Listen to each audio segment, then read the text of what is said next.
Okay, and so let's get started. So this webinar is the 2013 Gutsy Walk Event Day Experience webinar, and we do appreciate you taking the time on your Saturday afternoon to join us. As many of you are familiar with us being a national organization, and we did our best to try and accommodate the different time zones, so the 1:30 was truly the best timing we could do to make sure everybody was on board. So thank you for joining us. We want to say welcome everybody. Welcome to those of you who are returning in your volunteer roles, and for those of you who are new, welcome, and more importantly, happy Saturday, everybody. And the other thing I also wanted to do was to introduce myself. My name is Jackie, and I work here in Toronto, and I support myself. I have Melanie here in the room, and Kevin, who's not here right now, but the three of us support the Gutsy Walk event across Canada. And I also wanted to introduce you to Sarah, who's one of our volunteers who has so kindly offered to participate in this call as our volunteer team tagger. And she is the family chair from Gutsy Walk York Region. She has supported our walks for approximately 10 years. She has also, more recently as a family chair in York Region, she also supported the Richmond Hill Vaughan Walk and so forth. So I just wanted to give her a chance to say hi. Hi, Sarah. Hello, everyone. And we really just want to take this opportunity to go over some ideas of the event day experience. Sarah's going to share with you some of the ideas that she has seen happen at some of her events, that she has helped her committees implement at her events. And then there are going to be, through most of these main topics, where we're going to put it back to the group to maybe share some ideas as well. So a couple of things before we officially get started is if you haven't already received a hard copy of this PowerPoint, please know that we will circulate one after the session has taken place. We're also going to make sure that we collect all of those ideas and organize them and share them with everybody. So again, we are going to turn the floor to many of you to give us your ideas, and we're going to capture them all, and we're going to share them post the phone call. And so feel free to take some notes, but not necessarily to detail in detail. The other thing is, too, for those of you who access the Gutsy community website, we'll be sure to post them there as well. And as I mentioned before, we are recording the session, so we'll be sure to include the link to the session for those of you who have co-partners on your committees that maybe weren't able to attend today and whatnot.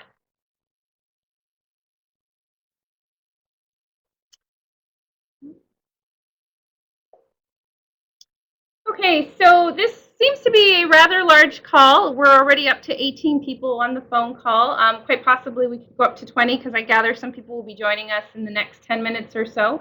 So I'm just going to bring your attention to a few things and ask that you please help make this call as clear as possible because, as I mentioned before, we're recording it. So if you haven't already turned off the speakers on your computer, if you could please do so, as this will ensure that we reduce any feedback to the sound level of the session.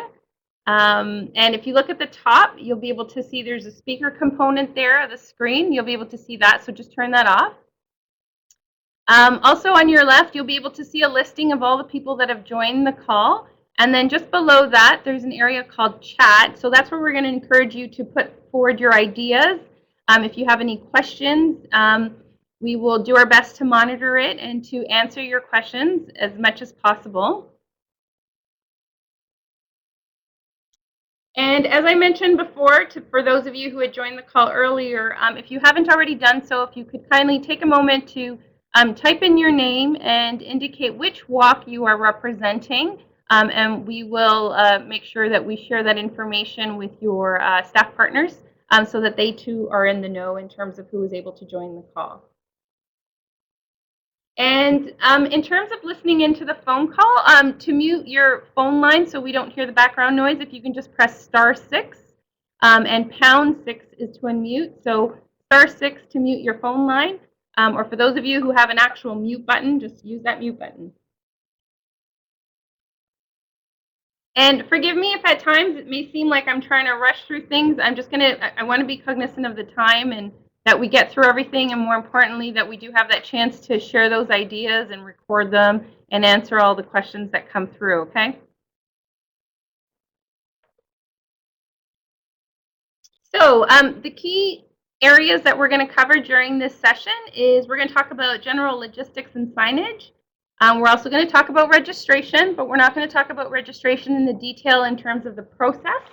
But really, all of these topics we're talking about are more so in how they impact the participant experience directly.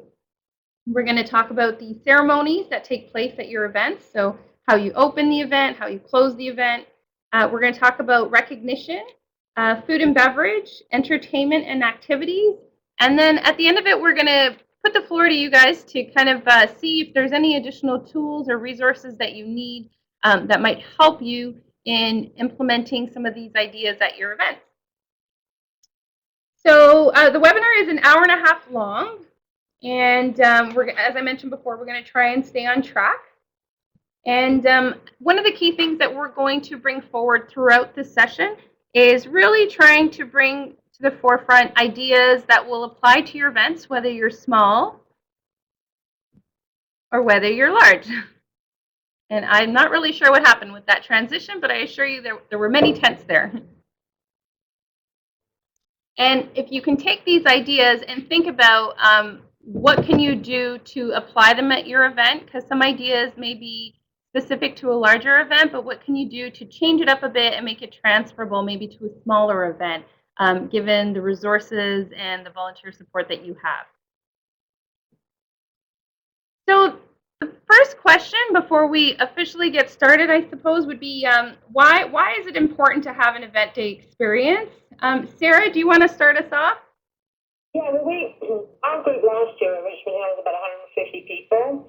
And I would say by the time you're waiting through registration and you're trying to get people sort of streamed over to bagel and coffee tables, sort of in between, there's a lot of sort of waiting around. And people are really sort of coming to work and they're excited about being there. So you want to really have something else going on to keep everybody motivated and getting ready to actually go through the ticker tape and starting off on their course for the walk. So, we found that having some stuff there to keep people active, get them talking, get them introducing one another, sort of just hypes up the experience. And, some people have been doing it year over year, like my family, but for some people it's the first time ever. So you really want them to come back. And so making it a bit of an exciting event and making everybody sort of open and friendly and having some stuff there that makes it more about just raising money or bringing money just seems to really sort of make them feel a bigger part of what's going on that day.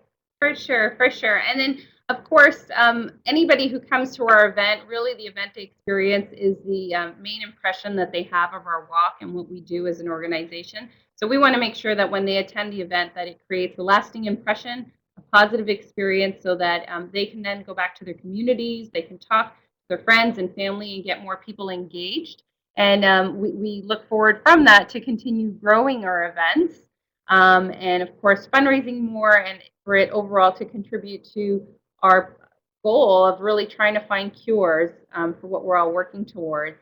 And, of course, on event day, it takes a lot of work from our committees to bring new people, to bring people to come back to the event. So we want to give them a reason to want to come back the following year because it's always easier to continue building a relationship than it is to commence a complete new one. So let's make the most of while we have everybody there.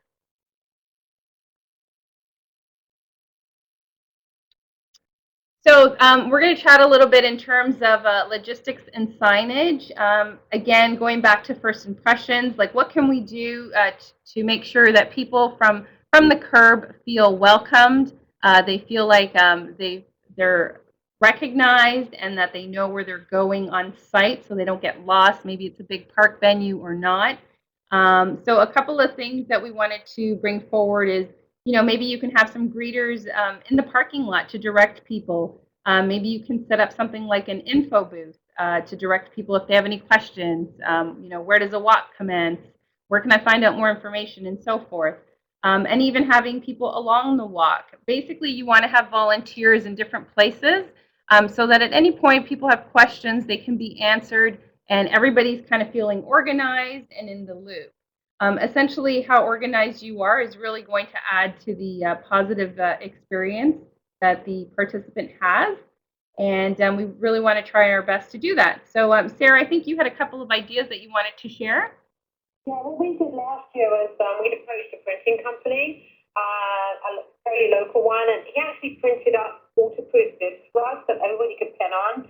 And we did that for two reasons. One, the route we were on was sort of on a very sort of open road, public road, and suddenly there's going to be all these groups of people walking along Crocodile, and people in cars aren't really going to know what's going on. So one, we wanted to identify what the event was, and using bibs, because we didn't have T-shirts last year, was a great way of doing that. But it also made sure that if something happened to one of the walkers, we knew they were with our group. And it also got people talking, like we were in a public park. So people were already there doing their Saturday, Sunday morning run, or just taking the family out for a walk, and sort of wondering what was going on. So with the signage that we had, it really sort of drew them in. And because we had a bit of an info booth there, they were able to pick up some information and actually learn something about Crohn's disease and what the CCFC was and why all these people were all milling about the park and then going out the course to walk. We also used sidewalk chalk because it was colourful. We were lucky we had dry weather last year, so it worked really well for us. Probably wouldn't work as well on a rainy day, but it just was a way of writing out some motivational messages, keeping the walkers going, and just sort of brightened up the environment. And it was environmentally friendly. Of course, which is very important. So, needless to say, personal touches really go a long way. I'm sure many of you are familiar with the various walks that are taking place all across Canada, different organizations. And there's one thing for sure that we're familiar with, and that is that incorporating the fun factor into event is certainly a challenge that many of the walks do experience. So really, the main goal of this call and having it take place this year was to see what can we do as a team collectively across Canada to share what are some of our stronger ideas are and to really up the ante as far as delivering that fun experience so that people continue to come back. So anytime you're putting forward or even still right now making some plans for your walks, think about how that applies in terms of making it more fun for the participant, and would it add more to that experience so that they would really want to come back the following year, which of course builds on the walk.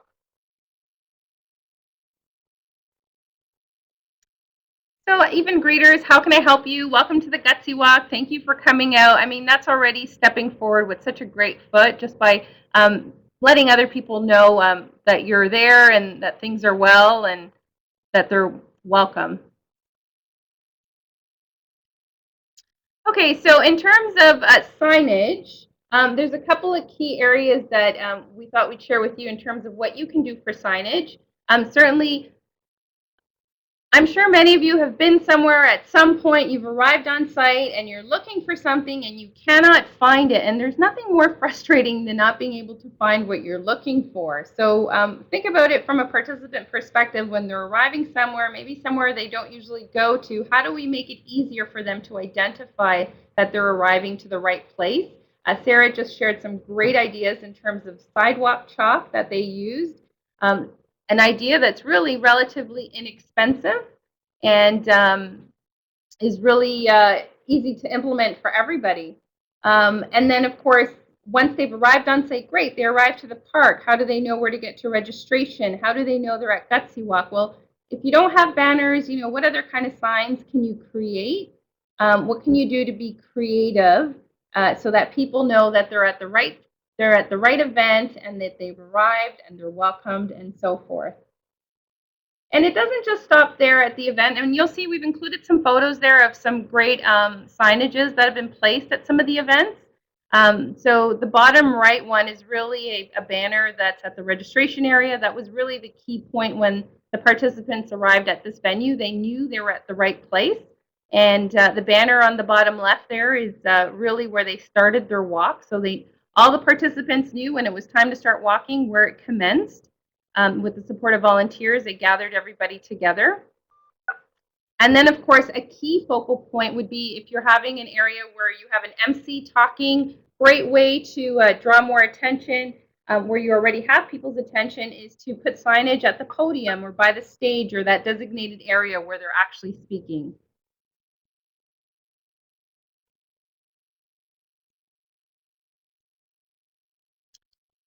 And of course, how about some signage along the route?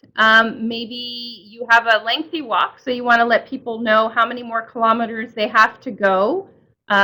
Maybe you have some water stations, so maybe making sure that the sign is very clear that there's a water station there and so forth. And then, as I mentioned, any passerbys, if they walk by or they drive through, they know, hey, that's the Gutsy Walk from Crohn's and Colitis that's taking place at that event. Would anybody, I notice people are sending out some notes here, so I'm going to speak to some of those. So Perry has shared with us, are Gutsy Walk banners available or are they produced locally? Perry, great question. Some of the events did receive them last year. As some of you may know, we did change our brand from Heel and Wheel to Gutsy Walk. So we kind of began small and we rolled some out to our signature and investment events. But for some of the smaller events, I would definitely recommend that you connect with your staff partner. I think some local signage was created. Sarah, I think you mentioned that for one of your events that you found a sponsor or... Yeah, we actually, my husband works in printing, so he actually approached the owner of the printing company and explained sort of what we were doing. So he had done the business last year, and this year we're going to see if he'll actually do some route signage or a big for the front. So the other thing we've done is we're going to be a slightly larger walk this year. So there's going to be about 300 participants because we've joined with another chapter. We've joined with Mark and Stozo. So we're basically going through all our resources and trying to see and sort of collecting them all together to see what we have.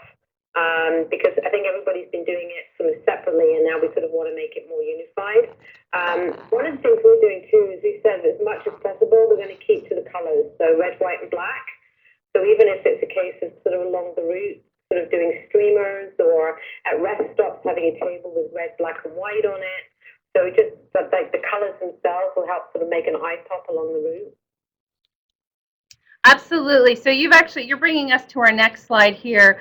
So for the events that don't have official banners or wall of support, we welcome you guys to really think about creative ideas. And sorry, just give me a moment. Creative ideas in terms of how you can decorate your event. So to add to those focal points, and even, for example, like some smaller print signs to really emphasize some of those key points to your participants on site. So maybe like small signs, but balloons, streamers, and any other decorative things that you can think of to add to those key focal areas. I mean, as much as we'd love to paint the entire park or venue red, white, and black, that's not always possible, but try to really focus on those key areas that people are going to walk by that are very obvious and everybody's going to see, really trying to maximize what resources you have to decorate and to ensure that people know where they are.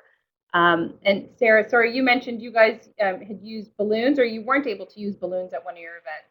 Yeah, we had the park we were at last year had like a pond in the middle with lots of geese. So environmentally, having balloons and then having balloons pop and then maybe the geese are going to eat the debris, we were really concerned about that. So when we talked to the municipality, they basically said like balloons were a no-no. But we're going to look at doing other things this year that maybe are going to be a little bit more environmentally friendly, and we won't have to worry about the cleanup either. So yeah, it's always the work at the end. Everybody always wants to get out of there quickly, and you want to try and reduce how much work you have to do at the end of the walk. So. And sorry, I just want to go back to a question that Chris McKay put forward from Kingston. He says, the wall of support banner is a great idea. Will CCFC provide these to the chairs or do we need to make them ourselves? I would say that for some of the smaller events, a great way to kind of make these on your own would be to create little stands that you can put on like tables or, again, key focal areas where you can acknowledge individual sponsors. So if you have a food and beverage area, you can have little signs that are kind of like TP'd on the table for people to see. Yeah, like little tent cards. Or another thing to do would be to run off on like a legal size or ledger paper, and that can easily be created in Word. And when we come to the resources discussion at the end, let's pull some of these ideas together to make sure that for some of the smaller venues that you have what you need, and we're not all recreating the wheel at different places, and we're being as efficient as possible. So if I can jump into what I will say is, find out who's it. If you know your attracting members really well, there's usually someone in there that's really crafty. So maybe a length of fabric and some fabric paint, and get your younger volunteers involved, like those high school students that need volunteer hours, and ask them to paint up a banner for you, so to put up on a tent or at the event. So that way you're keeping the costs down and you're engaging some younger people in the event. Yeah, what a great idea. Thanks, Sarah.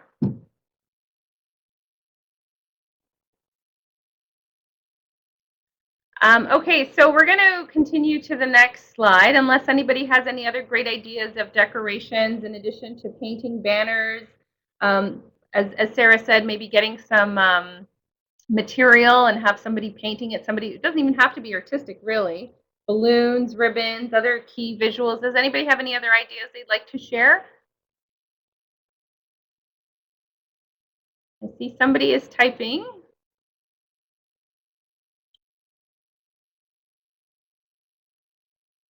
And I'm just going to share an idea. Kelly Milholm says that they're collecting logos from their regional sponsors, and they'll create posters to post around the event. And they will also have the option of posting their own banners. So Nancy has a question. Can we use the old heel and wheel banner? Nancy, great question. As I'm sure there are some of those banners still lying around in some of the communities. We would really encourage you to not use them, simply because it really does create confusion. We came out with a new brand last year, Gutsy Walk. We're not turning back. We're heading strong, moving forward. We're going to have T-shirts that are going to be Gutsy Walk logoed and so forth. So we really want to continue adding to that brand name so that when everybody asks, what is the Gutsy Walk, everybody knows exactly what it is, and there's no confusion with old heel and wheel. Or as you mentioned it, old heel and wheel.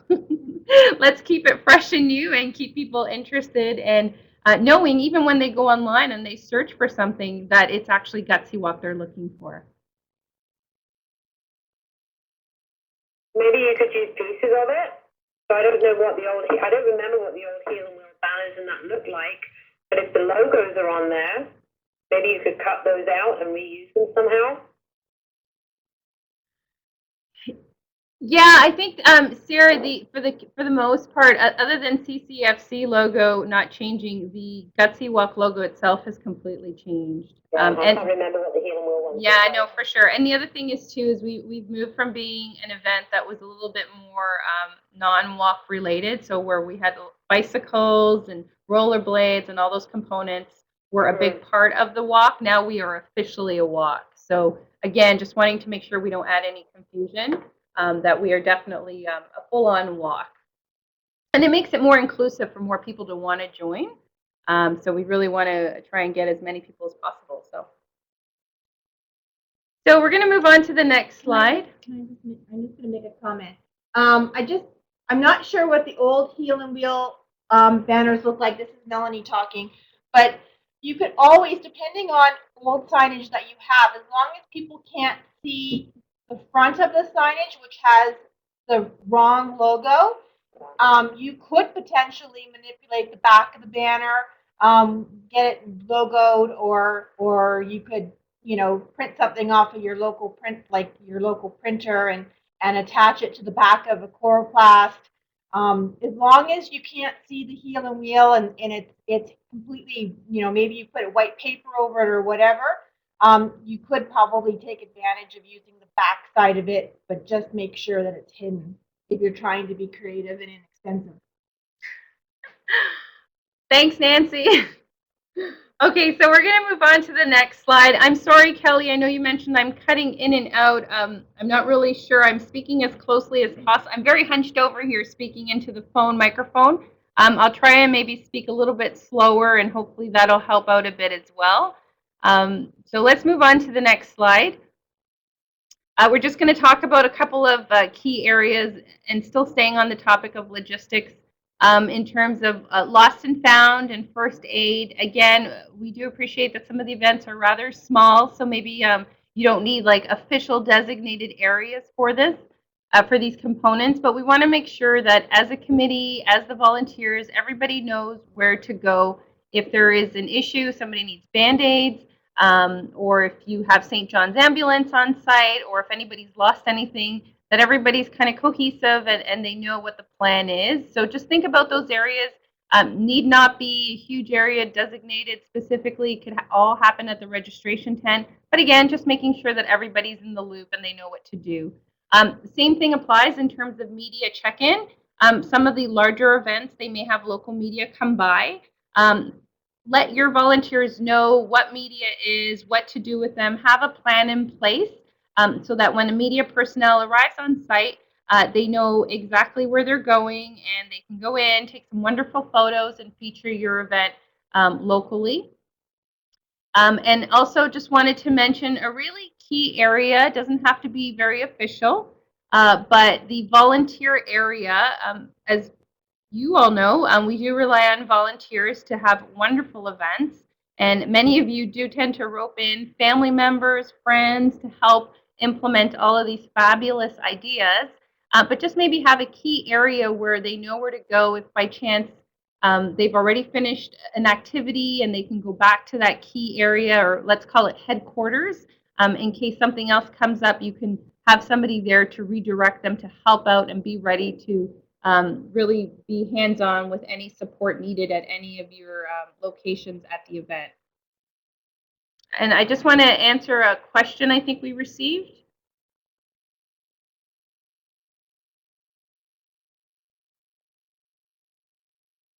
Yeah, so just want to remind everybody to phone in using the conference call line instead of the speakers on your computer. Phone in and use the conference call line. Jackie, I just want to mention a couple of things about media. One of the things that I had learned from the conference that we had back in November is if you're having media come, it's really handy for them to have some kind of press sheet pre-prepared.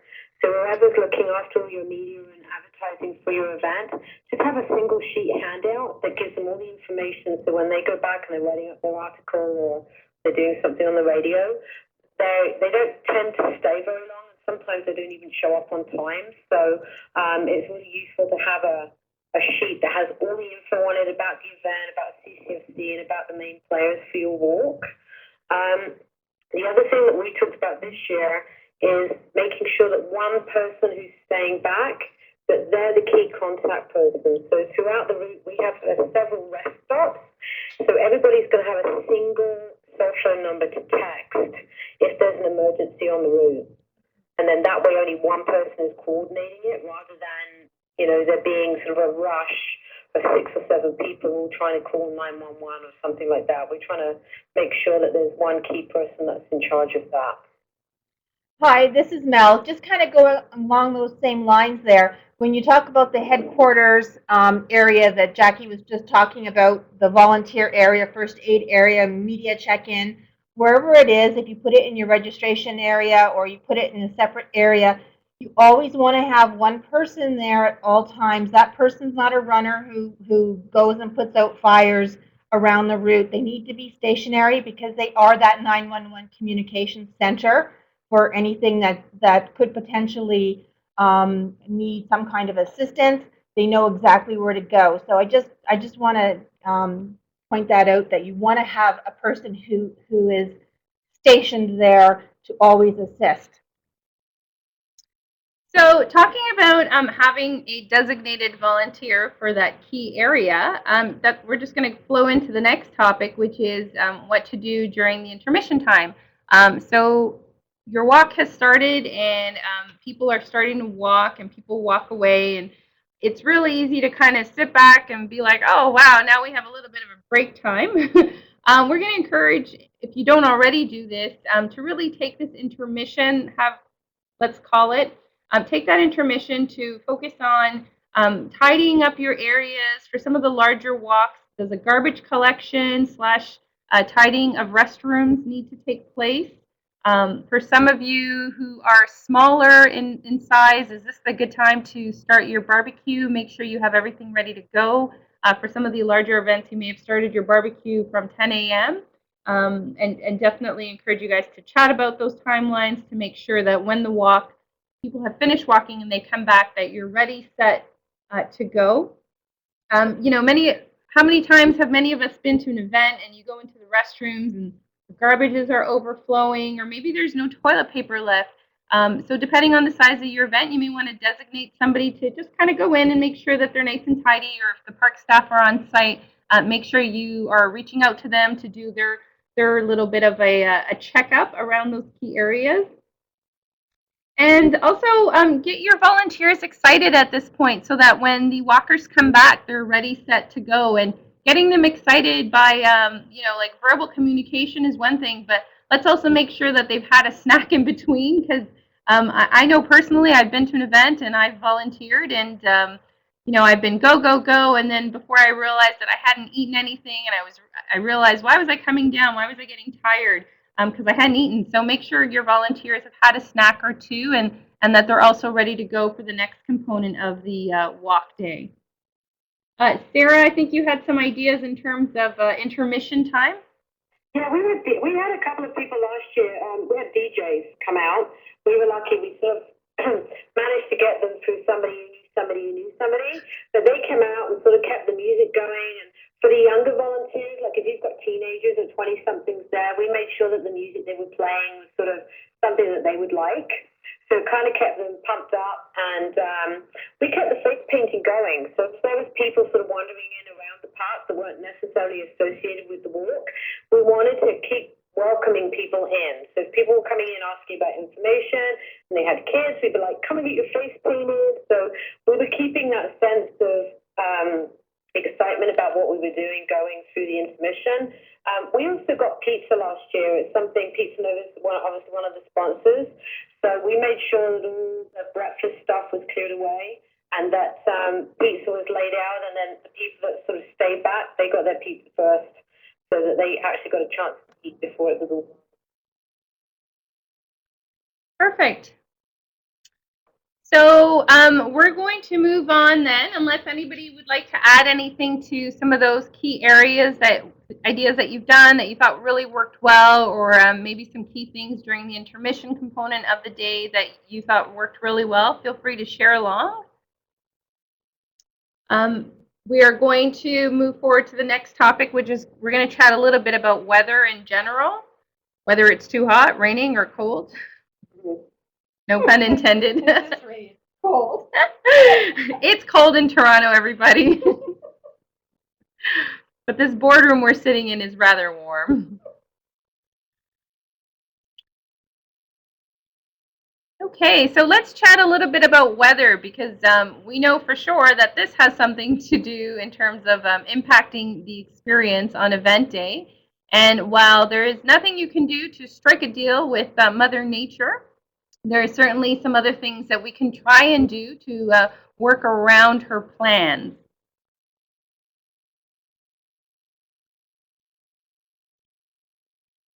Oh, man. Sorry, guys. Bear with me for a second.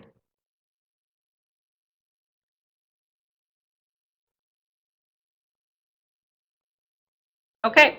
Looks like you won't be able to see the visuals I have there, so I apologize. I did have a sun. I had a gentleman holding an umbrella because it was going to indicate rain. And then, of course, I had some thunderstorms and hurricanes there, which I was pretty proud to show you. No hurricanes. No, we don't want them. So literally, there are no hurricanes right now on this slide. But let's chat a little bit about what we do when it's too hot. What do we do when it's too hot? Because certainly we want to practice safety in the sun. So definitely for some of those larger events where it's possible, let's have some misting stations. Maybe you have some volunteers along the route ready to hand out some nice, fresh, cool water. Or maybe that's all they do is they actually have little sprays where they're misting people in a very positive way and not in a cold, calculating way or mean way.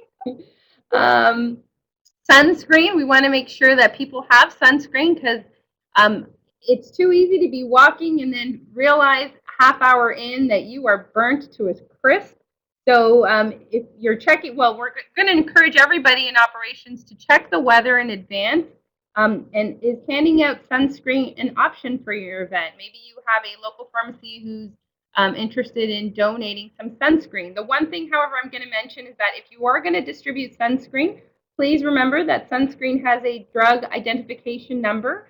So you want to make sure that you have someone on site to distribute it, and that you're asking them to pay a penny for sunscreen usage, because then essentially you're not giving it away for free, and that kind of circumvents any legal issues with handing out a sunscreen that is considered a drug in some shape or form. So I hope that made sense. So charge everybody a penny for your sunscreen, I guess, is the key point. Especially if you know it's going to be a hot day. Make sure that you've gone to your location in advance, so you know which areas are shady areas that you can designate as shady, cool areas. For those events that allow pets on site, maybe some water bowls. Penny is suggesting that they charge a nickel. I'm being right. That's right. There's no pennies. Let's charge them $1, everybody. A fundraising event. So we want to charge them is the key point. Thank you, Penny. Perry. Oh, that was Perry. Thank you, Perry. Maybe a quarter. Yes, Sarah, maybe a quarter. Maybe we can get a little more for the fundraising. Absolutely. And then we can put that into the pot for the following year. You got it. Absolutely. And then in terms of rain, just make sure you have a backup plan. If you know that it's going to rain, just have a plan in place so that your activities can still take place, because certainly we move forward with our walk, rain or shine. And certainly if you've made all these wonderful plans to have activities, you want to make sure that to some degree you're able to deliver on some of those activities so that walkers feel like they still were able to enjoy the event experience even with the rain. So have that in place. And then something else to keep in mind is if it continues to rain during the walk, just make sure you have your volunteers doing like a quick walk around to make sure that your venue and key walking areas are safety, not too slippery, no big puddle areas. Again, we just really want to practice safety with all weather conditions.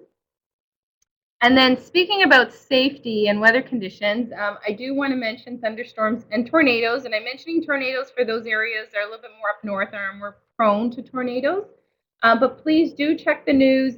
Any of those two type of conditions, it's certainly very dangerous, and we would really want you to reconsider having the walk altogether, because we don't want to be in a situation where we have participants, volunteers, and in some cases staff who are put at risk, because you never know with those. So be sure to check the weather the day before, the week before. Let's do our rain dances and our tornado and thunderstorm foxtrot.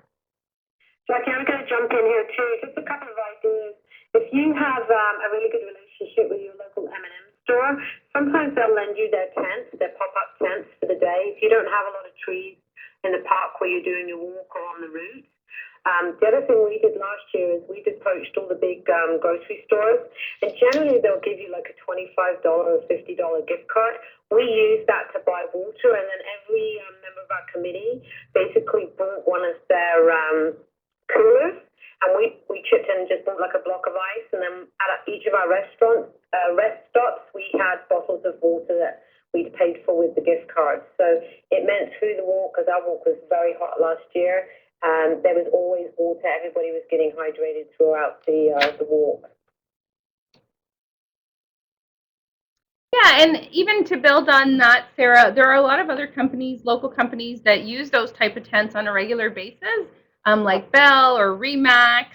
And if you want to approach them and ask them if they're willing to lend those tents, again, I do encourage you to check the weather. If it's going to be windy, make sure you have items to fasten those tents down, because many of them don't get completely secured into the ground. But again, just being as safe as possible.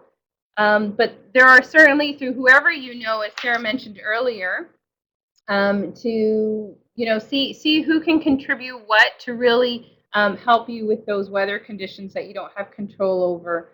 And I think Mel's written a note here about the Army, that the Army has tents.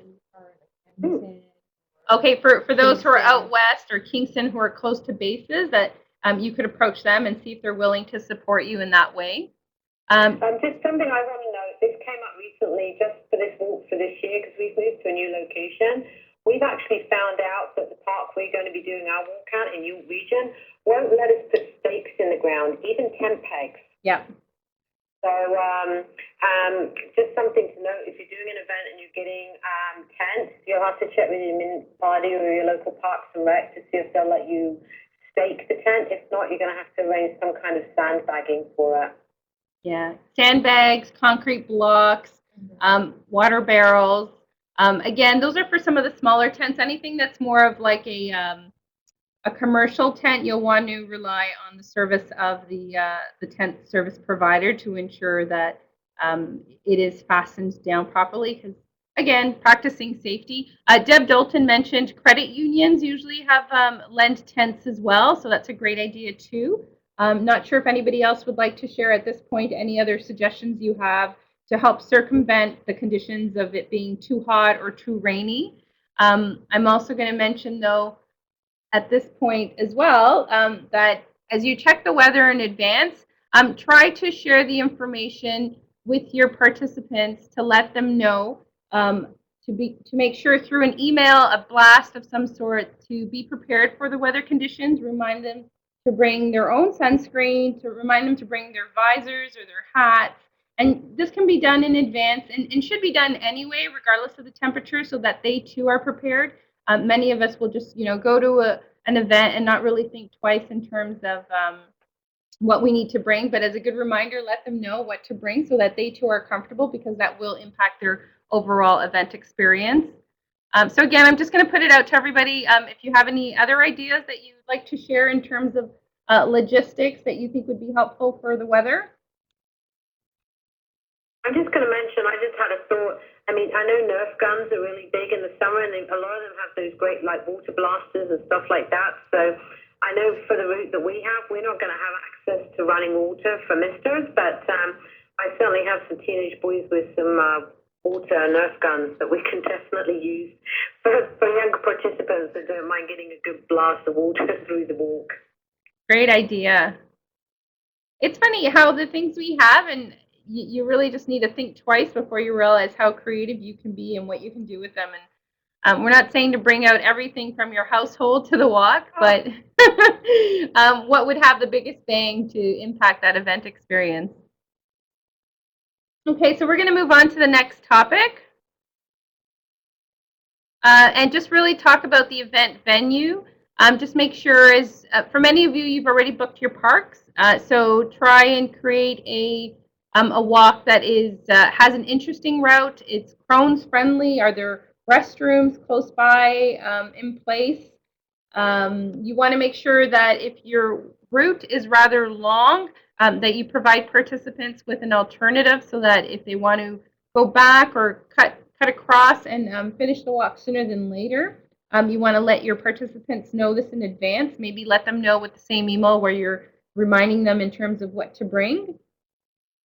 And another key thing to keep in mind for how you're going to set up those key areas at the walk is just keep in mind when you're setting it up, what can you do to ensure that as a participant they can see everything, they don't have to go too far out of their way, and that they can also hear. They can hear everything that's happening in that key place.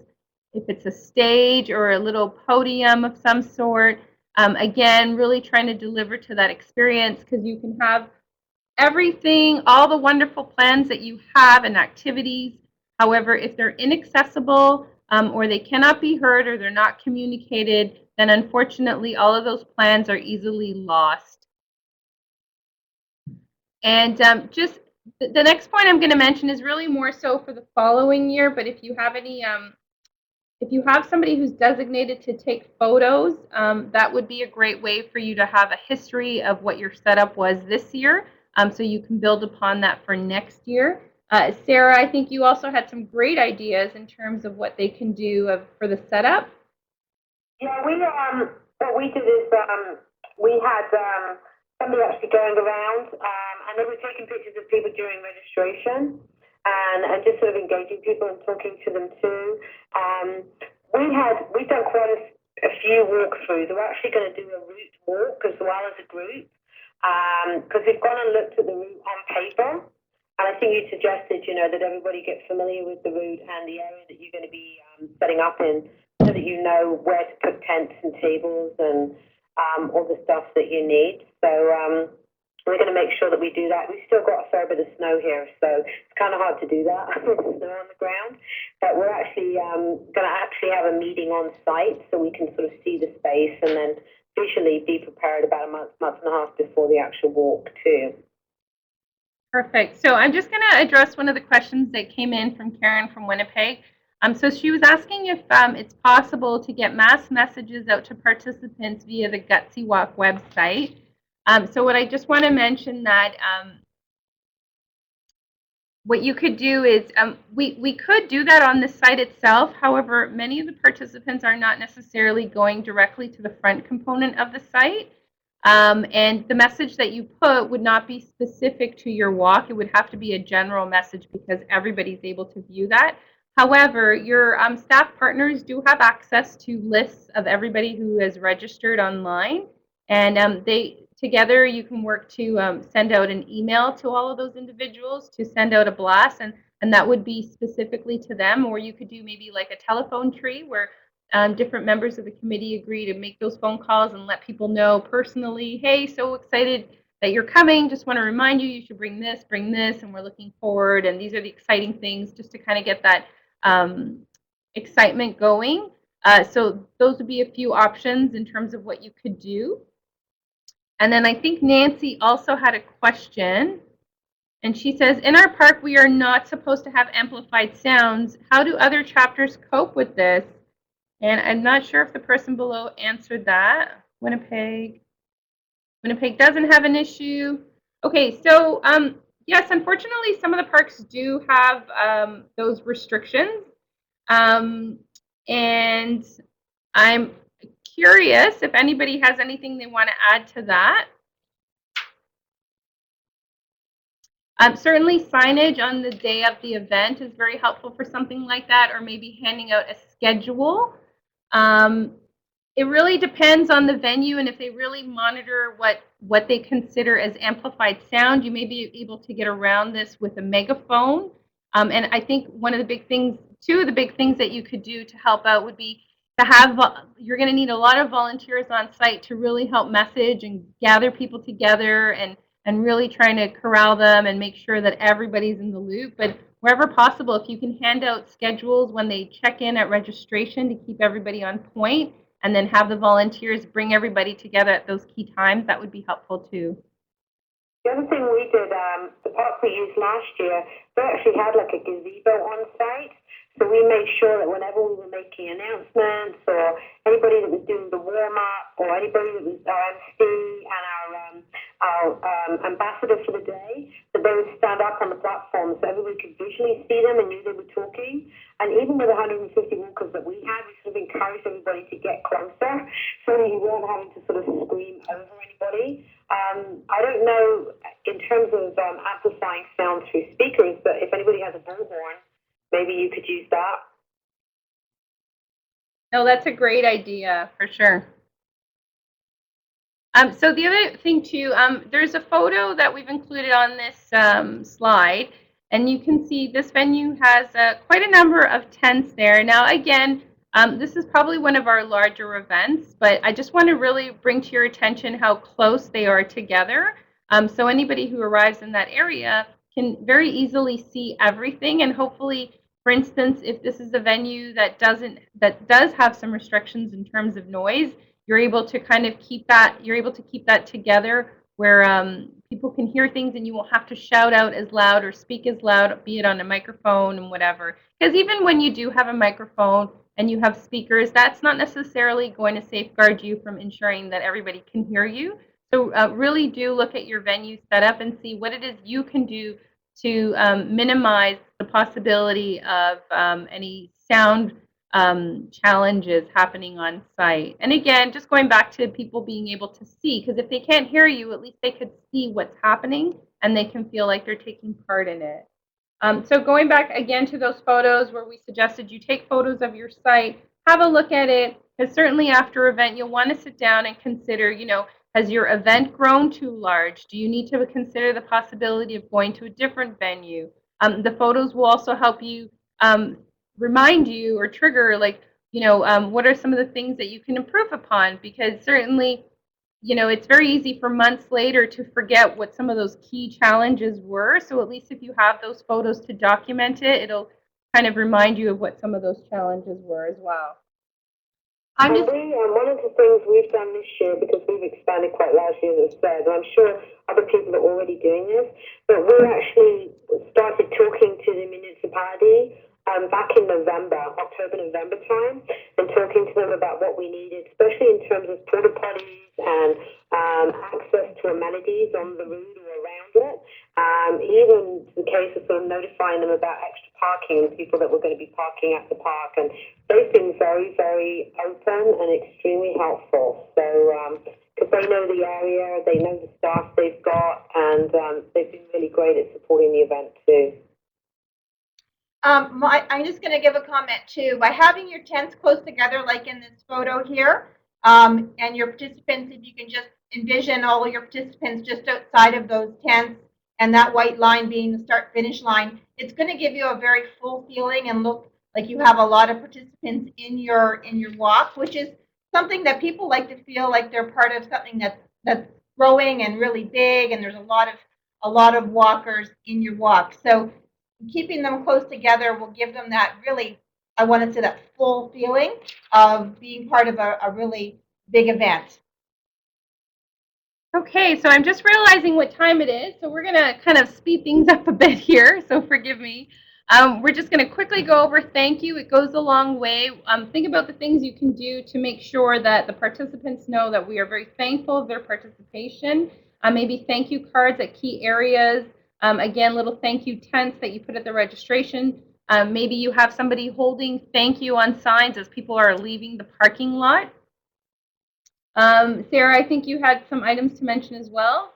Yeah, what we did is we made sure that for anybody that supported us, we actually hand wrote cards. We took to our walk coordinator and was able to get some nice CCSC blank cards. We actually hand wrote thank you cards, and we did it way ahead of time. And then they were all ready to go, and we just sort of posted them out probably 2 or 3 days before the walk actually started, so that they get them within 2 or 3 days after the actual walk event. And we were sort of able to tell them how much money we'd raised, and it was just kind of a nice way of reaching out. For sure. And if you don't have the people power to do those individual cards, maybe you put up some signage while people are still finishing up at the walk, so that they see the signage on their way out that we are thankful that they attended. And they're like leaving and they're like, oh, I didn't notice that there. Oh, how nice. It says thank you. So a little bit goes a long way. So unless anybody has any questions as far as thank yous go, we may move on to the next part of the discussion, which is registration. Okay, we're going to move forward.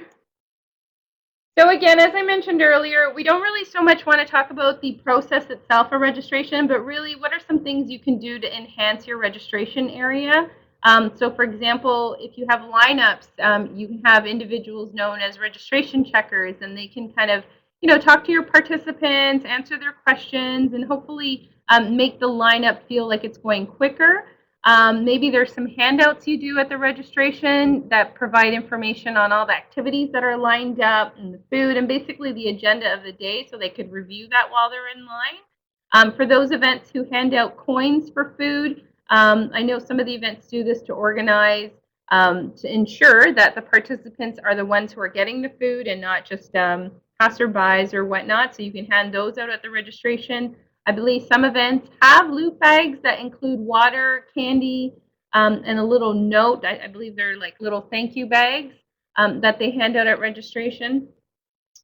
One thing I definitely wanted to mention here, so if you're not already aware, we have reintroduced the Gutsy Walk t-shirt this year for Gutsy Walk. However, it is a component of the prizing levels that we have. So anytime anybody raises $100, they will receive a t-shirt. I just want to mention that when a participant arrives on site, if they don't receive the t-shirt that they have earned, that too will impact their experience. So you want to make sure that at the registration tent or wherever it is that you're handing out the t-shirts, that you have somebody there who is well in the know of this and is not just handing out t-shirts to everybody and anybody, and that it's organized to ensure that everybody gets their shirt if they've qualified for it. Because again, it really does set the tone when they've arrived on site. It sets the tone to how they feel thanked at the event. So let's try our best to make sure that shirts only go out to those who have qualified. Sarah, I think you had some ideas as well. Yeah, one of the things that we did for the registration is one of the biggest things was making sure you have enough people. So we have 2 or 3 people that have done it year over year over year, and they're just really, really good at it. So things just flow really, really smoothly. But we're actually going to have a training session right before the walk. So anybody new, because we need some new bodies this year, they're actually going to get trained on the process about 2 weeks before they actually show up on the day. So they'll be familiar with everything that we have to do. And one of the things that we're doing is we're going to give out route maps. So while people are in line, they can kind of review the walk route and know where they're going. So even if signage gets blown over or disappears, then they'll know where they're going. Perfect. And then actually just going back to route maps and even like t-shirts, the other suggestion is if you have like designated lines, so maybe not so much for your TPEs, if you can do that, wonderful, but maybe you have a designated line at registration for individuals who have exclusively raised money online, and that way they can bypass the lineup of those who are handing in checks and cash. And they can just make their way to the front, and if they qualified for the shirt, they can pick it up. Does anybody have any creative ideas that they feel really wowed people when they arrived on site that they'd like to share?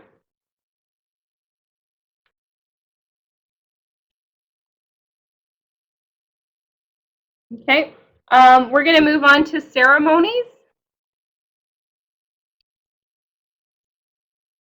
So we're using the word ceremonies, but really what we're trying to talk about here is, what did you do to open your event and to close it, to acknowledge people on stage or at the podium. That official component of your event is really what we're referring to. It can be casual. Maybe you have a large event and you have it taking place on a stage. What do we do? Number one, as mentioned before, you want to make sure that everybody can hear you. I can't say enough. I know I've been to some really large events where I didn't hear anything, and I'm sure it was a very moving and impactful ceremony, but I couldn't hear anything, so it really didn't do anything for me. So what can you do at your walks to ensure that people hear you? So consider, again, as we mentioned before, the layout of your venue and your audience, how many people. The more people you are, then the more sound might be a challenge. And think about what you can do to make things energizing. So there's really 3 components to the ceremonies that we're more so referring to. One had to do with how you open your event. So people have arrived on site, they've handed in their money. The opening ceremony is where now you're going to bring them together so you can start walking. Some people may have been milling around at this point, so really try and bring everybody together. Maybe you have something like a spirit squad. Maybe you have cheerleaders. Maybe you have a Pied Piper.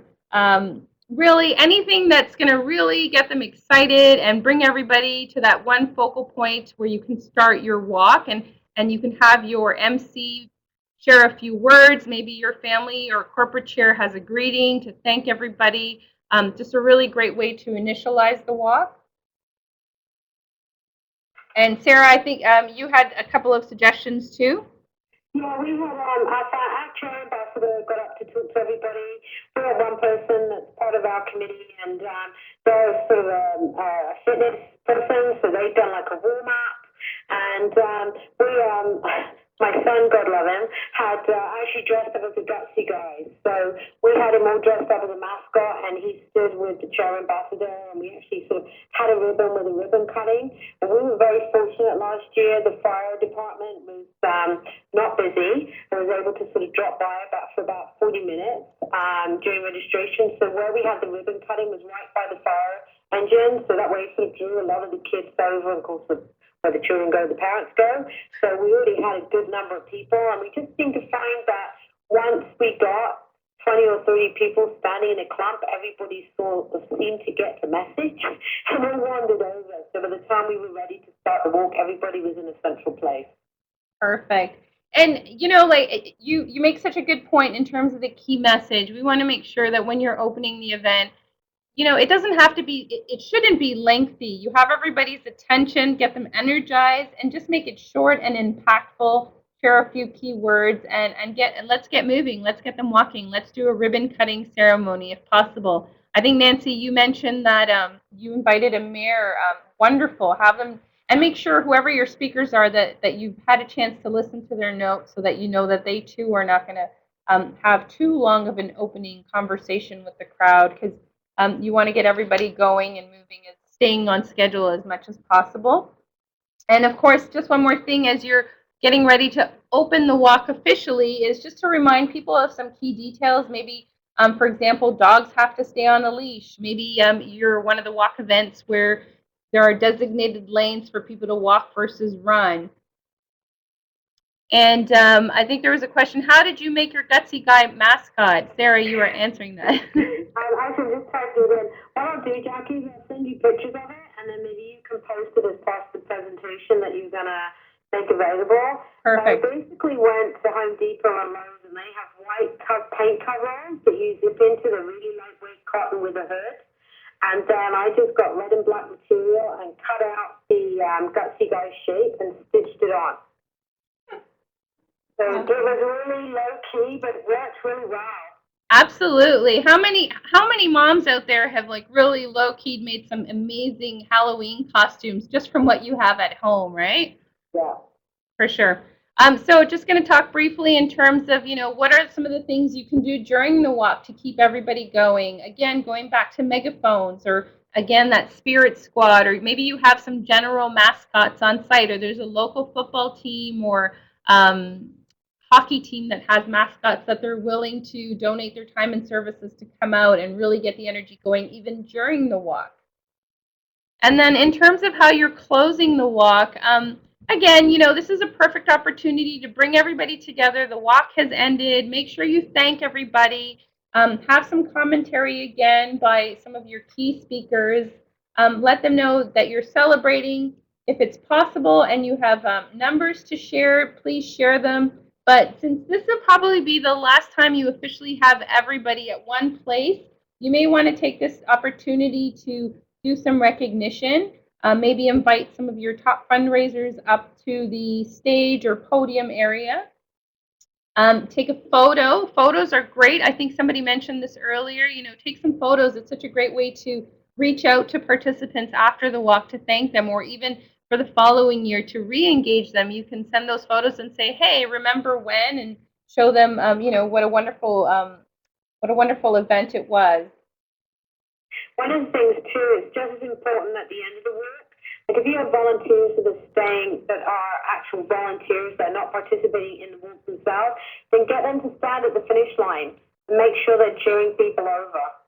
Even though it might only be 3 or 5 kilometers, it sort of gives them that recognition and just, you know, it allows the walkers to know that we're really thankful and we're excited that they've made it to the end. And then you can have people there sort of directing. If, like with us, we have pizza and beverages and make sure that they know that that food and drink is for them as a thank you. Absolutely, for sure. And you know, like this really is like your last official opportunity as a group to thank them and to leave that last impression on them. And speaking of impressions and really taking that chance to, or that opportunity to recognize people, we're going to chat a little bit in terms of recognition in general. So there's a couple of different types of recognition that we do at CCFC, and there's a few things that we're introducing that will be new this year. And then there's, of course, there's a lot of different ideas that you can do locally at your event to make your walks, your top fundraisers at your walks feel really important.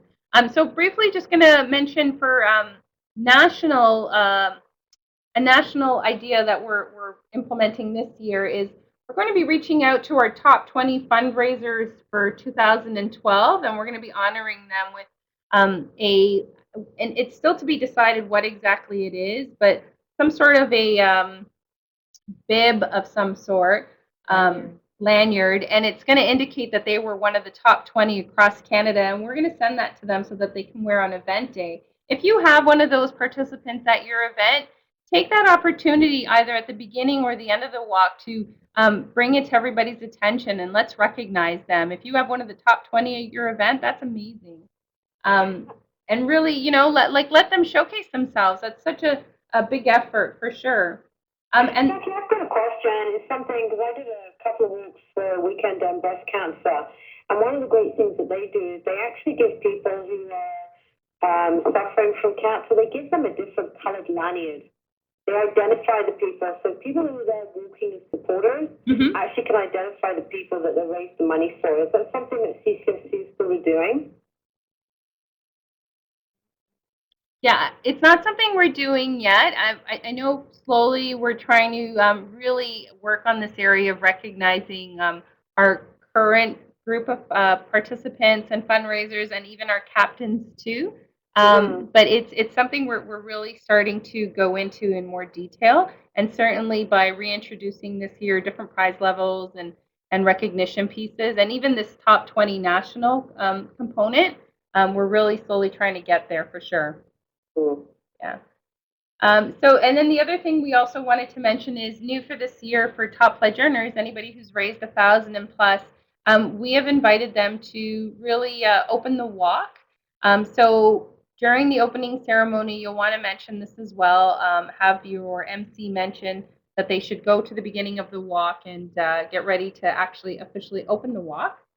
But there are many things you can do locally too, right, Sarah? Going to your comment at a local event, that they could create like little badges or maybe stickers and whatever it might be to identify them. Maybe for people who are returning members, they can create little stars where it says, I've been walking for 1 year or 2 years or 3 years. Little small details that can be done at a local level for sure. And then not just recognizing your TPEs and your national top 20, but also what top teams do you have? Maybe they're family teams, maybe they're corporate teams. How can we differentiate them and really celebrate what they've brought to the event and to make sure that they feel recognized? And then for some events, I know they do, for example, like team spirit. The team that shows the best spirit. Maybe they had a great cheer. Maybe they had some awesome costumes. Do we recognize them? Do we award them? And maybe if we are going to, how much in advance do we want to let them know so that they can be prepared and ready to go, so they can bring that extra element of excitement to your event?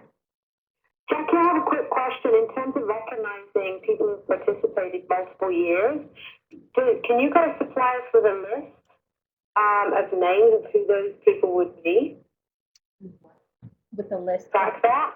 Sorry, Sarah, just give me a second. A list of the names of how long somebody's been participating.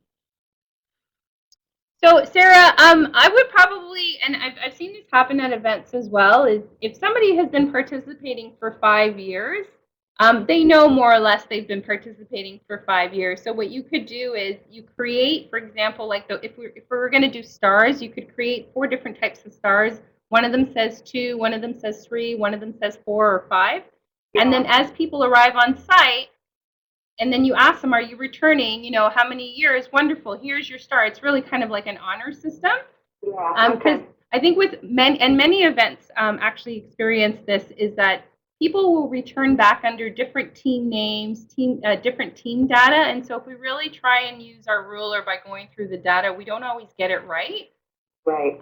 So it would be more of a benefit to ask them as a returning person to let us know which one they would like to wear.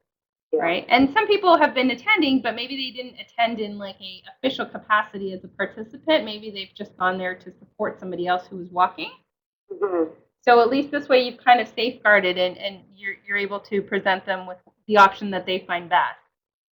Yeah, no, I think it's a great idea. It's something that's been done at several walks that I've been into for other fundraisers. Yeah. And it's really cool to see the people who are walking around that have got like those 3, 4, 5, or 6 year badges on. Absolutely. And for somebody if it's your first year, it's a great way for them to be able to go and strike up a conversation with somebody that's more experienced, or maybe it's done some really great fundraising. Absolutely. And it's a great way for chapters then to somehow get connected with those people and try and encourage them to join. For sure, for sure. And again, like I would put it out to each of you if you don't already do this, like, how can you do it creatively at very minimal cost? I've been to an event where they really just used stickers or labels, and they just kind of printed them in color, and they kind of went with exactly the number based on the quantity of participants who were going to be on site, and they just had them all lined up there, and it really doesn't take much. Because they just asked people to choose which one, best represented their support. And people wore them, and they were pretty honored to wear them. Something so small, right?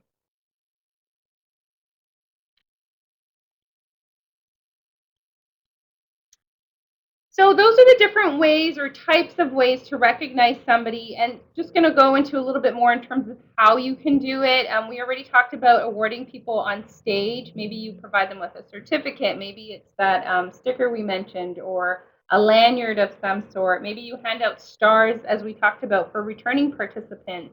And maybe if you don't have the people power to, hand out individual stars, or maybe if you're a relatively new event, and you realize, hey, we really probably don't have very many people who are returning because we just started last year. Maybe you start something called a wall of Gutsy fame. And so then on that wall, what you could do is you could put names of individuals who've reached certain levels. And those levels of fundraising don't have to go hand in hand with the prize levels we have, but you can look at what are the different levels that have happened at your event. And so maybe the highest fundraiser at your event was $900. So what can we do to honor them? Maybe we put the threshold at $500. Again, we would encourage you to, talk to your staff partner, talk to your committee members, some people who maybe have more longevity at your event to know what some of those numbers look like, to figure out what honor system works best at your event, because it's not going to all be the same across all the events, especially if you have some events that are larger and some that are smaller. Of course, some of the smaller ones, you'll be able to do some things that are a little bit more personal. And for the larger ones, of course, you'll need a bigger team to kind of help launch something. And of course, let's not forget to capture those moments with photos. So, any awards happening on stage, take a photo of that moment and share it with the participants after the walk. Share it directly with that participant, or maybe you feature them in a newsletter or in an e-blast that happens after the event. Another thing, and actually I know one of our chairs is doing this year, is they're going to sound the horn at the registration tent anytime anybody raises a certain amount of money. And so what they're hoping to do is it's going to create some excitement and some fun at the registration tent. So essentially, for example, if that amount was, let's say, $500, anytime anybody arrives on site, they've checked in and the volunteer knows they've raised $500 and more, they're going to sound the horn and maybe even put their name up on a star on that wall of fame. That's a nice idea. Yeah, and it's fun, right? Or use a cowbell or something. And of course, it makes it fun for the volunteers as well. So, and then the other thing you could do, if you know in advance that you have people who have reached those levels of fundraising, you can acknowledge them along your route through signage. And again, depending on the size of your event or depending on your venue or any restrictions, you can do that. And if you have, for example, if you're not allowed to post anything along the route, then maybe you have somebody who's designated to walk along the route, and they kind of like using that same kind of honk thing, they can like make a sound every time they're walking by, because let's say somebody participated for 4 years and they're wearing something that identifies them as such, they're just kind of like bringing attention to that, like a positive attention to recognize them. Or you could go back to the sidewalk chalk idea and have 2 or 3 volunteers went out along the route prior to with the names of people who have done that, where they're coming back maybe for the 4th, 5th year, even if they've done heel and wheel style. I think, that gets recognition too. But you actually write their names out on the sidewalk. Absolutely. And, people like to be recognized. It makes them feel special. So I would even go that extra step and let your participants know. If you have this great idea you're going to do, let your participants know, hey, we're going to put your name on the wall if you raise $400 and more. How can you let them know this in advance so they can work towards it? Because you certainly don't want them arriving on site and feeling like, oh, had I only known, I would have gone from 380 to 400 for sure, right? Is there anything any of the events do in terms of recognizing your participants, making them feel special on site? And it need not be fundraising related or directly related, but maybe there's something else you do to make them feel special. The photo that's on this slide is a photo of a registration tent where they decided to designate one check-in area specifically for a team. And I understand that that team was their top fundraising team. Also a very large team, but that's how they decided they were going to honor them. Or as you can call it, the VIP treatment.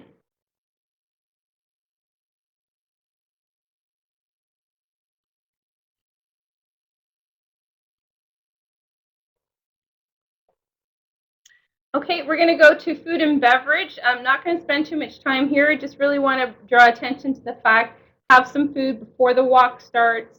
Maybe some coffee and tea, some water, some snacks. You want to have food snacks that are smart, healthy food options, and of course IBD friendly. You want to be mindful of allergies, so maybe handing out little bags of peanuts, not such a great idea in the year of 2013. What makes sense for an outdoor event, making sure you don't have any items that require refrigeration, because of course then you have to figure out the logistics of that, because we always want to practice safe food handling. So make sure you think of all of those components before you decide on a food plan or you accept food from a donor. A great way in terms of collecting some of those gifting kinds is coffee shops. I know Starbucks tends to be very generous in terms of giving maybe some prizing and gift cards as well, and you can get them to donate some coffee to take on site. Grocery cards, and make sure you feed your volunteers too. Sarah, you had some great ideas as well. Yeah, we did. We have actually, through our infusion clinics, we have a nurse that's part of our chapter, and she had put a notice up, and actually one of the gentlemen that visits there, he can't walk, he wasn't healthy enough, but he wanted to support. So he had been wonderful and actually said, look, whatever you want for oranges or watermelon, please just let me know, and he pays for it all. That was his contribution. Again, we did the water, and we have a relationship with a bagel company here, so they gave us all the bagels for breakfast. I will say one note on in terms of keeping the cream cheese, that is a challenge. We ended up having to buy blocks of ice to do that, so but having jam and other things on site was great. And then we have Pizza Nova as our sponsor, so we do pizza for lunch. And then we've gone to a grocery store and got some of those mini bags of chips, because you can sort of, get a big box, and Costco is wonderful for that kind of stuff. And then they had snacks when they all came back. So. Yeah, and I don't know how many of you have tried this as well. Is a lot of the food retailers, so for example, like your local No Frills, your Sobeys, some of the Loblaws, they are also generous in their communities, and they'll give out, they may not give you actual food for free, but they'll give you gift cards, which in turn you can go back to the same store and purchase what you need. So maybe there are juice boxes that you need, or like some coffee to make the coffee in the morning, or bagels, as Sarah, you were mentioning. So you definitely want to approach them, or any local variety or food stores, to ensure that you have enough food for your participants, and as I mentioned before, to feed your volunteers as well. And don't forget, depending on the length of your walk, if you need some snacks during your walk route as well, or beverages at least.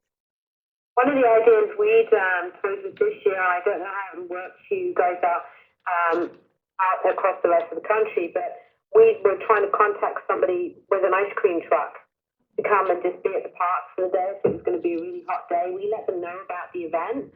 So, and then we were going to talk to them about sort of co-sponsoring or sort of co-opting some of the costs for our participants, so we could give our participants a ticket, and then they could get, a discounted ice cream, or going to a local yoga and freeze place where they could go and sort of get a 2-for-1 deal because they've been out and walked in the walk. So that was a way of building some community partnerships to give our walkers something, a nice sort of tasty treat at the end of the walk. Absolutely, and even freezies too. I mean, how many of us have enjoyed a freezie or three? And they're very fresh, refreshing, and they're not very expensive as well. Yeah. Okay, so we're going to move away from food and we're going to start talking about entertainment. Oh, Deb's got a great idea, snow cones. Snow cones are great too. This boardroom is very hot, so I'm not going to lie. The idea of snow cones, freezies, and yogurt fruit sounds really amazing right now. Well, as we move on to entertainment, feel free to keep sharing those ideas. Any other ideas you have that you think have been really well received at your events? Candy floss. So moving on to entertainment. So we want to encourage that there be a variety of entertainment that we are catering to kids, adults, seniors, really everybody, something for everybody, so that everybody walks away with a great experience. We would encourage you to approach your local schools, cultural clubs, groups, after-school programs. Going back to what Sarah said earlier, who do you know? Because somebody knows somebody, and you would be very surprised to find out how many people know somebody who, in some shape or form, is affiliated with some sort of entertainment group. And even, for example, what you could tell them as you're approaching those local organizations is let them know it's a great opportunity to showcase themselves. And often those same places are looking for those opportunities so students can practice their performances in preparation for official performances. And another thing, too, in terms of a benefit for those groups is you can let them know that at the venue you're happy to display their information so that they can showcase a bio or a pamphlet if it's a dance group for the dance studio. And again, it's a great way for them to really showcase that they're supporting a walk in their community. You want to make sure that whatever entertainment you have, it's upbeat, exciting. You want to balance with it to ensure that it's enjoyed, but that it doesn't take away from the fact of what we're all there for, and that is to fundraise for this event. You want to make sure that even during the walk that you have that energy. So going back to the mascots that we talked about, Sarah, you mentioned DJs. I know somebody else had mentioned something about having a dog show or maybe magicians on site. Balloon animal hats. Even something as simple as having some hula hoops and just having, a place for kids to do hula hoop. Or one year I went to a walk in Ajax and they had filled up paddling pools and had like bobbing for fish or, little fishing games that you can get at the dollar store for like nothing. Ring toss, if anybody's got bocce ball, you can bring that. Even bubbles, like if you've got a big bubble stick, I'm sure there's some grandparents or parents out there who've got little kids and be willing to lend out their little bubble ones for the afternoon. And then one of the things we're doing this year is we've decided we want to sort of go on the theme of awareness of IBD is throughout the walk at our rest stops. We're actually going to be having stickers. So one of the objectives of the walk is to collect the stickers during the walk. And what we're looking for is a sponsor for a rest stop. And then we're actually going to have a picture of like the colon or whatever. So on the body, and then each sticker is going to be a spot in the body that would be important for somebody who suffers from IBD. But we're going to have some fun facts. So, we're going to be going through the Guinness Book of Records and Ripley's Believe It or Not sources to try and find some fun stuff to talk about of IBD. This is Mel. Other things like mini golf or the sumo suits. A lot of times, like if you have a baseball or a basketball or a hockey team, they have their own sport zones. I was going to also mention, I know Pizza. I know we're talking Pizza Nova, but they have somebody who can actually come out and do pizza dough flipping displays because he's international champion. And they have their own little sports zone activities as well. So it's just a matter of, going to your local festivals and seeing who's out there with these special fun activities and then making a note of it and then following up.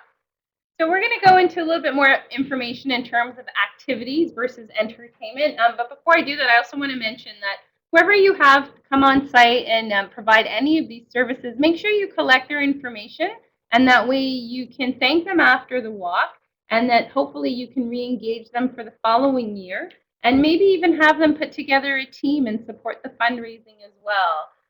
So the more information you're able to track on that, really add to their experience and really continue growing your walk, that will certainly help.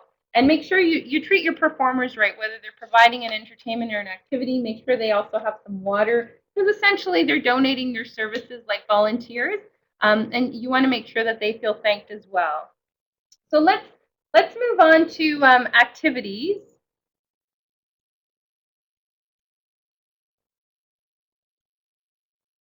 Okay, so these are some of the activities, as you can see in the slide, that have taken place at different walks. Again, something for everybody. It's the warm-up at the beginning of the walk, balloon making. Balloon making makes some really wonderful visuals when they're taking photos. Again, some warm-up or Zumba classes.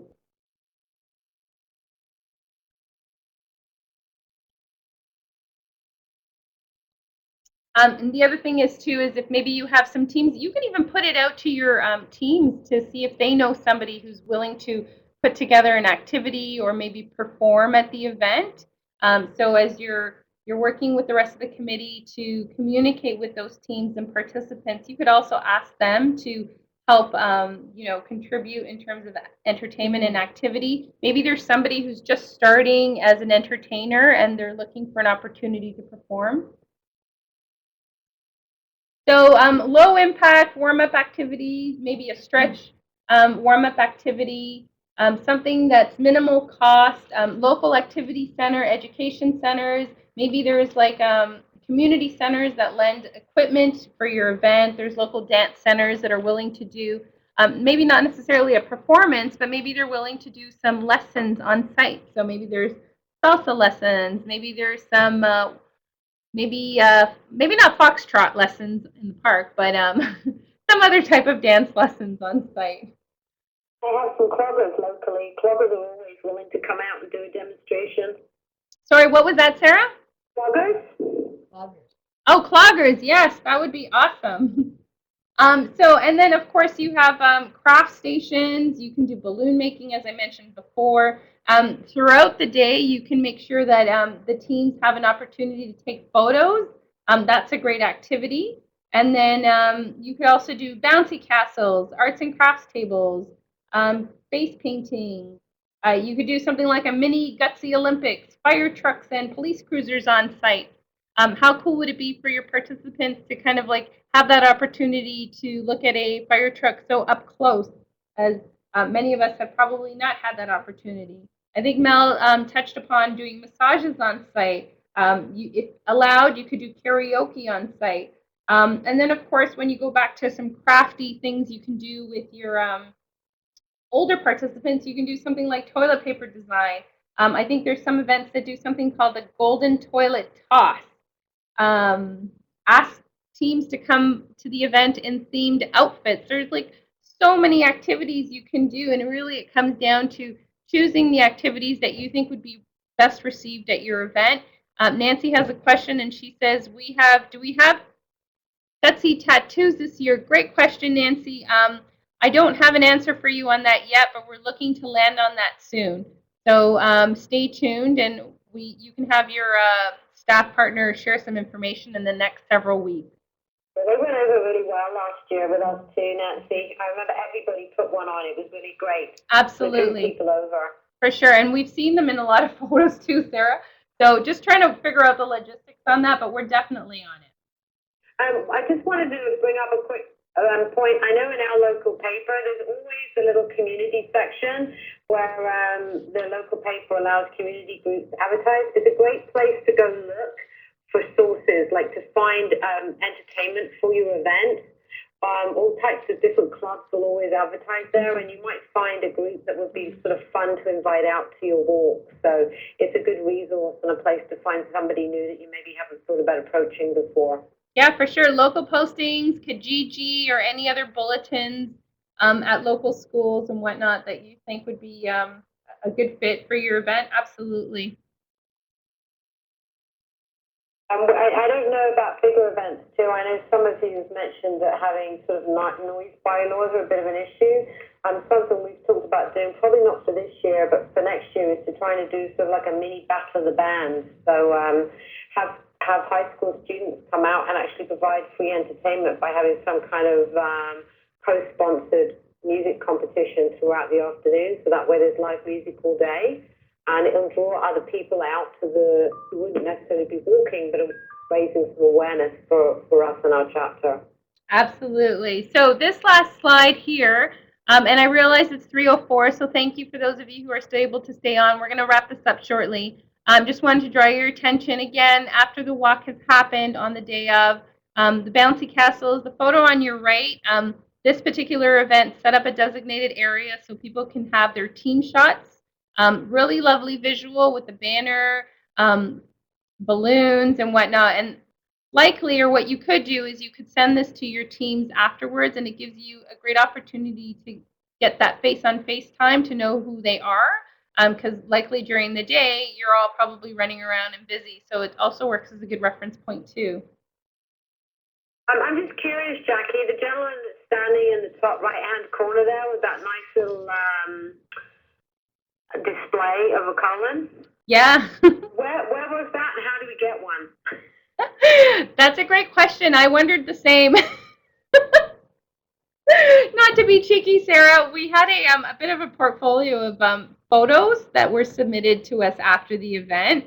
Okay. When I looked at this photo more closely, it appeared to me to be non-CCFC.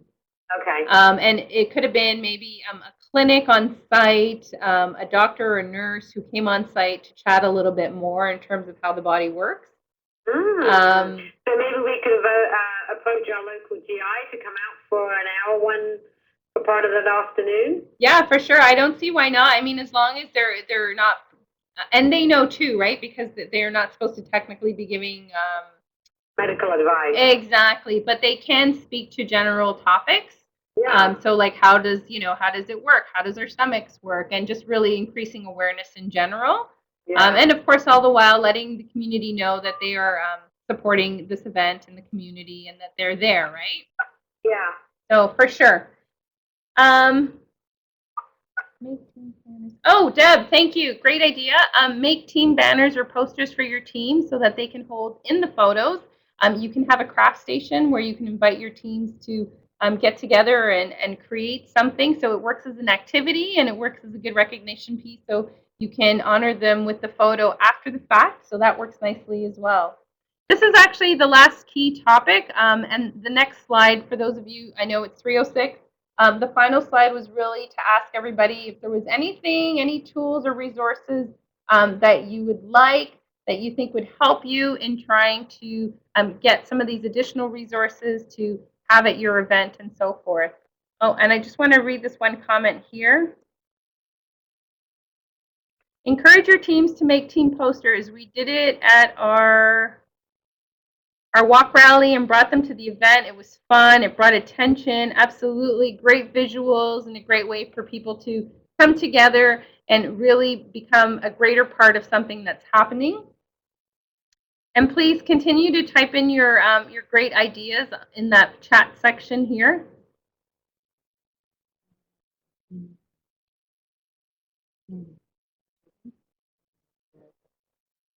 Yeah, and another activity would be to create a Gutsy guy with gummy candies or different types of candies, maybe jelly beans and so forth.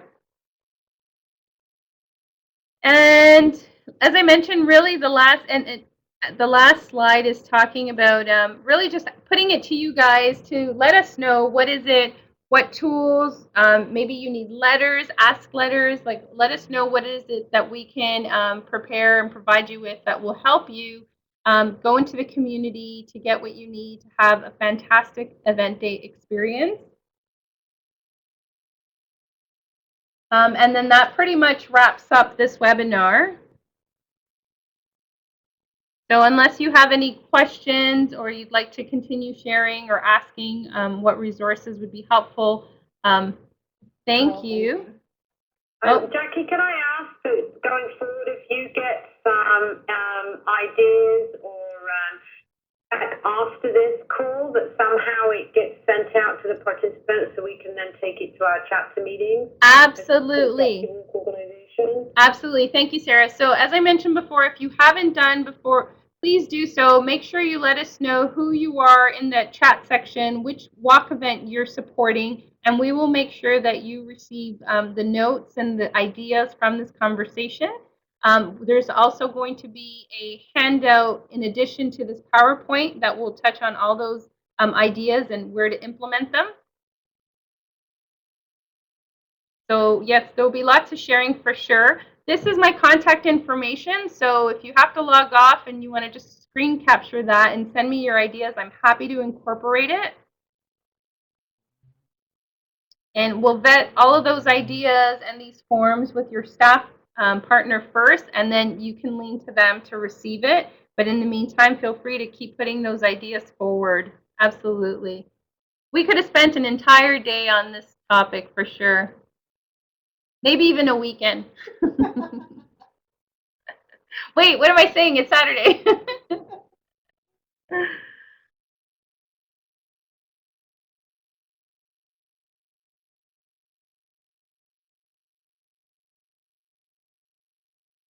I have a question, Jackie. Yeah, absolutely. Is there like a national tweet site? Like, is there a hashtag Gutsy Walk where if we wanted to all get together and send tweets back and forth, we could?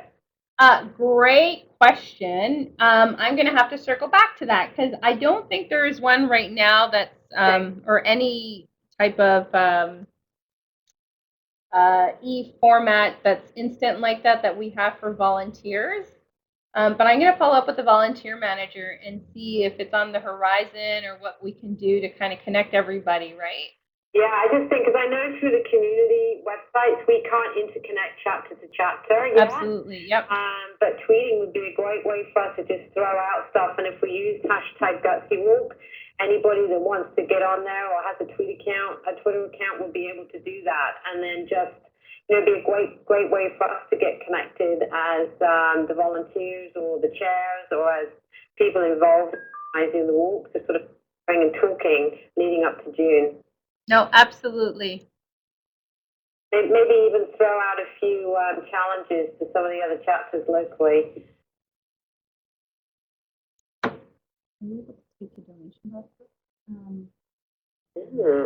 Sorry, I'm just looking at the question about donation boxes, and I'm going to have to do a little background work for that because I'm not familiar with us having any at this point.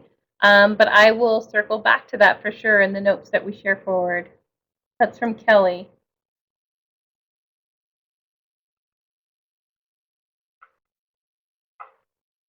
Great, and thanks for your positive feedback, everybody.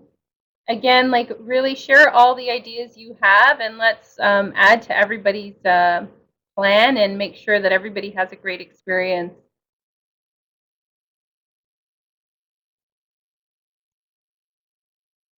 Okay, so it's 3:11. I'm going to stay on for the next 5 or 10 minutes. So if you want to unmute your phones, really, I guess the formal part of this presentation is done. Happy to try and answer any questions you have. But thank you so much for spending the Saturday afternoon with us and sharing your ideas. And we really look forward to the outcome at each of your events. And hopefully, we will be able to share some of the great photos from 2013 into our 2014 webinar. No pressure. Jackie, just in terms of how this is going to sort of set things up for 2014. Yeah. What do you want the chapters to do in terms of providing you resources for that year? Like photos of our site? Do you want us to sort of fire off, or is that going to be coordinated through your CCSC coordinators? Yeah, that probably will be coordinated through them, but again, we would encourage you to have everybody take photos of some kind with their site and send them forward to their coordinators, and then we'll just pull them from there. Okay. Now, whether we end up using a different tool, like let's say Flickr or something, that's yet to be determined. Okay. But I'm also going to table that too, so that we can all be on the same page as well. Thank you, Sarah, so much for lending your ideas, your voice, your enthusiasm, and taking part in helping lead this call. We really appreciate it for sure. Oh, you're welcome. Thank you for letting me come on and share and took your ears off, and I'm really excited to see how everybody's walk goes now. Right? I know, me too. I want to see photos of everybody's walk. I'm just curious too, Jackie, because I know Nancy and I have just been sending messages back and forth a little bit. Mhm. But is there any way that whoever's on the walk that you can send out a contact list? So if we want to do follow up, we can. I've had some specific questions regarding the Gutsy suit and that kind of stuff. So I'm just wondering if that would be something that you could Coordinate? help with. Absolutely. So when I send, and you read my mind, when I send out the PowerPoint and some of these other tools, Yeah. what we'll do is we'll see if we can include some messaging to see who is comfortable with sharing that information. So Okay, we can perfect. post it for everybody who wants to coordinate with each other and sharing those ideas. Yeah, no problem. That'd be great. Okay, perfect. Okay, Jackie. Bye, Melanie. Bye. Thank Have you. a sunny day. Thank you so much. Okay, talk to you soon. Talk to you later.